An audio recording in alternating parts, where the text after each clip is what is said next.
কিছুদিন আগেই আমার দাদার মেয়ের হয়ে গেল জন্মদিন। এই তো মনে হলো সেদিনের কথা। জানো তো আমি ফার্স্ট ইয়ারে পড়ি তখন সবে।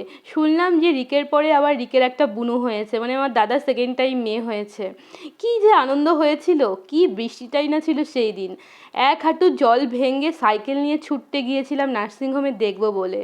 আর গিয়ে দেখি সাদা ধবধবে একটা পুচকু মেয়ে শুয়ে আছে, আর বৌদি সাইডে ঘুমাচ্ছে। দেখে যে কি আনন্দ হয়েছিল। এত বৃষ্টি হয়েছিল, সেই কারণেই ওর নাম রাখা হয়েছিল বর্ষা।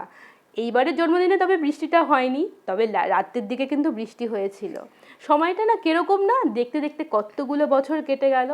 এবারে ওর পছন্দের ডেকোরেশন হয়েছিল, ওর পছন্দ মতো খাবার হয়েছিল, আর কয়েকটা গোনাগাথা বন্ধু বান্ধব। এই নিয়েই সেলিব্রেশন। আশীর্বাদ করি তুমি মানুষের মতো মানুষ হও, অনেক বড় হও, আর মোবাইলটা একটু কম ঘাটো। একটু ইদানিং মোবাইলটা দেখা বেড়েছে ঠিকই, তবে মেয়েটা মন্দ নয়, ভালোই আছে। আর আমাকে দেখো, আজকাল বেশি একটা সাজতে ইচ্ছে করে না। যাই হোক, সবাই ভালো থেকে ওকে উইশ করো। টাটা।